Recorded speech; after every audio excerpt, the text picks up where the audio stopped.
Some houses aren't haunted because of what happened inside their walls. They're truly haunted because no one truly left. Not in life, not in death. Tonight, we travel to a quiet patch of Illinois farmland where family tragedy, forgotten graves, and restless spirits have shaped the story of a home frozen in time. This is the Cambre House, where history lingers and doors don't always open for the living. This is Half Haunted, and I'm your host, Candi, and I'm here with my lovely co-host, Raji Clark. Hello. Hello. Just outside of Nauvoo, Illinois, winding rural roads, and they are rural, like dirt roads, stands the Cambre House, built in 1867 by French immigrants Adolphe and Hortense Cambre. This was never meant to be haunted at all. It was meant to be a dream. The Cambres came to America as part of the Icarian movement, a utopian French experiment meant to create a perfect society in the Midwest. They bought the land that was abandoned by the Mormons when they went west to Utah. They settled in and started over. At first, they lived in a small cabin while constructing the larger farmhouse, a permanent home for their 10 children. But for the children, only 4 would live into old age. 2 daughters, Leona and Eglantine. They died young. Leona was just 9 months old, and Eglantine was 9 years old. She died on the property. Her grave was once marked, but time took the stone, and today her resting place is somewhere on land unmarked, but never quiet. The family's tragedy didn't end there. One son drowned in the Mississippi River, another died in a sawmill explosion, a third from impacted valves, and a daughter during childbirth. Wow, that's sad. Really sad. Yeah, it is. Those who remained stayed rooted to the land. Fritz and Anita Cambre never married, never had children, tending to the apple orchard until 1940s. When Fritz retired, the home was passed to his nephew, Robert Cambre, a minister who let the orchard fade. For Fritz, watching the family legacy wither was too much. He was diagnosed with a terminal illness and he ended his own life in California.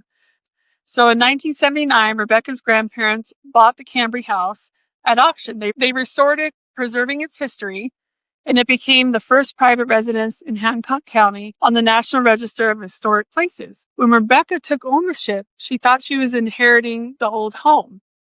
It's been under family since 1979, and she bought it. So she's had it, I don't remember, I think it's 2016. Mm-hmm. She's owned it since then. She thought she was inheriting an old home. She didn't realize she was also inheriting its spirits. So doors opened on their own. The basement door refused to stay shut. The attic door opened without anybody touching it. Growing up, she said no one called it haunted. They just said the old house. But when Rebecca and her then 8-year-old daughter spent their first night there alone, her daughter refused to sleep anywhere except in the middle of the living room floor on an air mattress. And she also had another relative living with her or staying with her that night with her the dogs. So that night, Rebecca heard footsteps 3 times descending the stairs, walking past her head and opening the front door.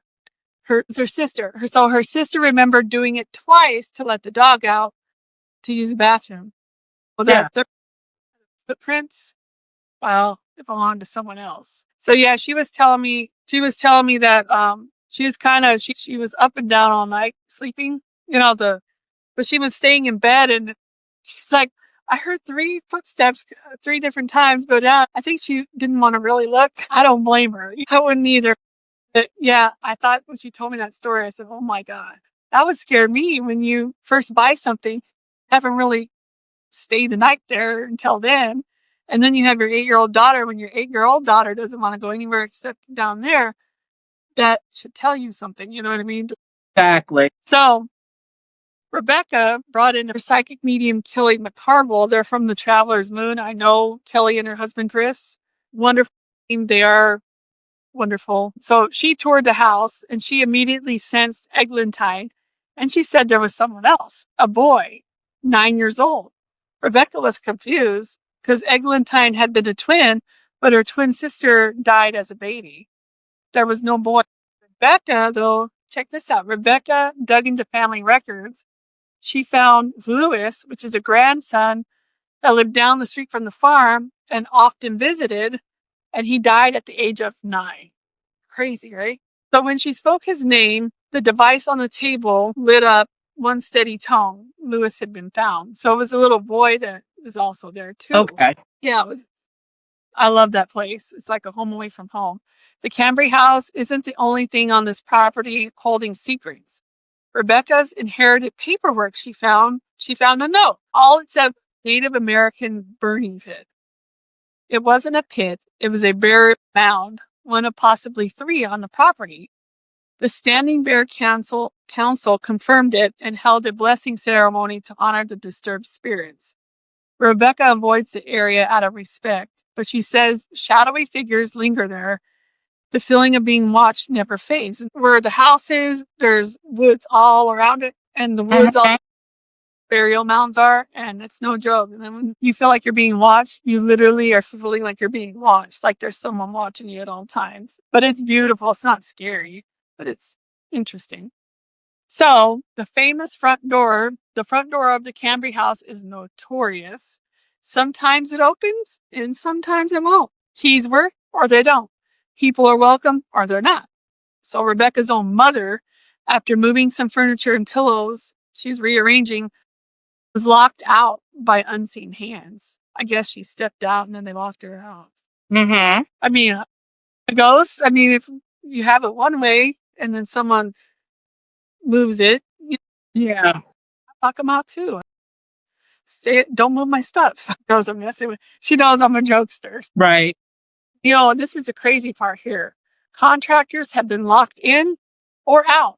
Once during a storm, desperate for the bathroom, Becca ran to find the front door wide open, like literally wide open, despite the contractor swearing it had been locked moments before. So this story, she had a contractor come. She wasn't even at the house. It was just a contractor, and the contractor had the key, so the contractor was done. And so Rebecca, after work, there's a storm. She's coming in, and the door was wide open. And then she immediately called the contractors like, "Hey, you forgot to lock the door." And the contractor's like, "No, I locked that door. It was locked." Anyway, this door is notorious. So even with the 3rd lock installed, the house decides. So she's had to install 3 different locks on this bad boy because someone keeps locking it and unlocking it and stuff. I'm like, well, that's creepy. I respected the place when I was there. I'm like, I don't want to be locked in or out. No, thank you. Today, the most active spirits are Eglantine and Fritz. Eglantine's voice has been captured in EVP sessions answering questions. And when she asks if she wants to move on, her response is simple. Why? This is my home. I don't blame her. That's where she found happiness, Yeah. Fritz is warmer, chatty in recordings. He likes to chat, sometimes offering comfort. Unfortunately, Rebecca's grandparents died. She believes her grandfather also visits, his voice breaking through on occasion because he's also chatty Cathy. He likes to chit chat. I've been there before. I've been to the Cambre House. It was back in early June. I didn't stay overnight, but I did a 2-hour ghost tour that they put on, because it's a haunted wedding venue and ghost tours and all that. So when I got there, the beautiful scenery, dirt road, you're literally in the middle of nowhere, it seems. It's green everywhere. And there's no apple orchards anymore, of course. But there's like a faint smell almost. It's weird. Like you can kind of like apples, but they're not there. Yeah. So I walked along the way and I had this weird feeling like, I don't know, I was being watched. But it wasn't harmful or nothing like that. I wasn't scared at all. So, inside the farmhouse, there was Rebecca Williamson, which is the owner. There was April Richardson. She's another paranormal friend of mine that I met at Mason House Inn. And there was Melanie. I don't remember her last name. Melanie. She was there. And then Rebecca's cousin, I forget her name, but she was also there. Yeah. So I had a personal ghost tour. It was really cool. And I knew people there. So it was fun. picture the scene for you, right? So we get there and I say hello to my friends. I'm like, man, this is beautiful. Like, look to the right. There's a kitchen area. Look to the left, a beautiful dining room. And there's the living room. And there's the door to the basement right there. And that's the door that doesn't shut.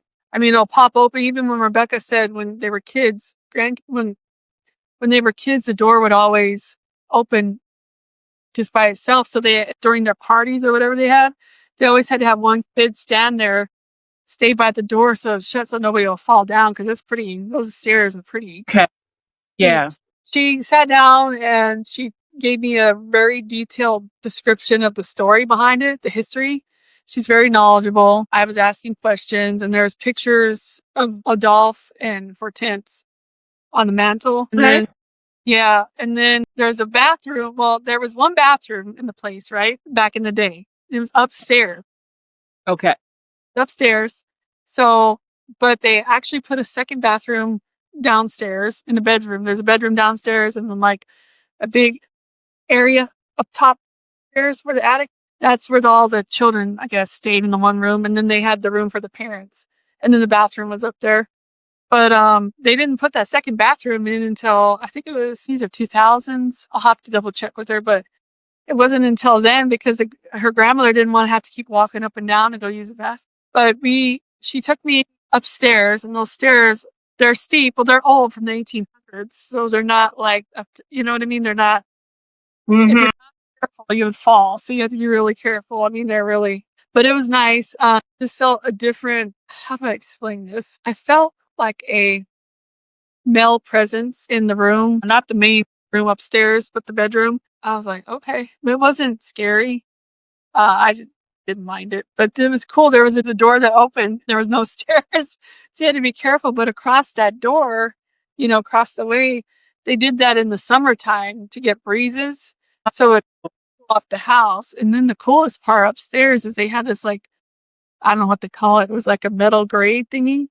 And I was looking down at it, and so I could see the bottom floor. And that's how they had the heat to the upstairs. When they had the heating, it would allow the heat to go up. It was really cool. So she told me about the history. We did do some like EVP sessions. April brought her, I forget the names of this stuff, this light up rope. And I guess if they communicate with you, it'll light up. So it was lighting up. It's like, okay. And then there's some other stuff that she's doing the pendulum, yes, no thing. And I guess my family decided to come in on that session out of nowhere. So I was like, I don't tell nobody anything about my family. I don't know. To be honest, I don't know. Certain psychics are real or whatnot. Right. So and then they're like, yeah, it's a male figure and, tall. And I said, is this my dad? And that thing was going like this. And, Yeah. so my dad was there. What do you want? I said, what do you want? I said, this time Grandma Mo with her Jolly Ranchers. But, but it was kind of touching because I was going through some stuff prior to that. We all know what I was going through. Now, I should not name that person, but it was tough, and I was trying to hold back tears because I haven't spoke to my dad, since he died. So it was kind of interesting. Glad he was happy, but it was fun. And then I touched the doors and I'm like, oh my God, you got locked out. She was showing me the picture. There was a picture and it's a wedding that happened there in front of the house. And in the window, legit in the window, you see an older woman standing in the window and nobody's in there. All the guests were outside. No one's in the house. And I'll show it, of course. So put it up here. But I'm like, oh my God. But it was fun. I would actually go and stay, but honestly, someone would have to stay with me. But anyway, no, if I ever got married, that's where I would do it. Because it's open. There's everything you need's there. Beautiful. Yeah. And literally the Mississippi is right there. So you can't beat it. But yeah, that was crazy. So whether you believe in ghosts or not, there's always a weight to this house that makes you pause. You're not entirely alone, which you're not at any point. Even when I was driving up, it was like I was being greeted. But it was a wonderful feeling, beautiful scenery, great guests, great hosts. Everything was great. So some hauntings are born of tragedy, others of love. The Cambre House is haunted because it's a home. Here the dead don't linger. because they're lost. They linger because they belong. If you enjoyed tonight's story, please like, follow, and share. And you can find us on YouTube at Half Haunted Podcast. If you're feeling brave or simply want to experience history up close, the Cambre House isn't just an historic farm. It's also a haunted wedding venue, an event space blending the romance of the past with a touch of paranormal. Now imagine this, saying your vows in a century-old former apple orchard surrounded by the whisper of the breeze and the scent of blooming trees, or hosting a candlelit reception in the loving, preserved farmhouse. Its vintage charm and original details setting the perfect stage for photographs that feel timeless. And those photographs are amazing. I'll post some of those too. Dancing under the stars, the Mississippi River glows in the distance. Have you ever done that before? Well, you can at the Cambre House. They offer weddings and receptions, rustic elegance with a supernatural twist. Private events, birthdays, anniversaries, or themed gatherings in a historic setting. They also have been on paranormal tours and ghost hunts. And for those who want their special to include a encounter with history that refuses to rest. The outdoor spaces are breathtaking views, peaceful grounds. Whether you're here for romance, history, or just to see Eglantine herself make a quiet appearance in your wedding photos, the Cambre House delivers an unforgettable experience. They are at 1 Cambre Lane in Nauvoo, Illinois, 62354. You can reach them at 309-221-9803, or you can reach out to them by email to cambryhousemfarm@gmail.com.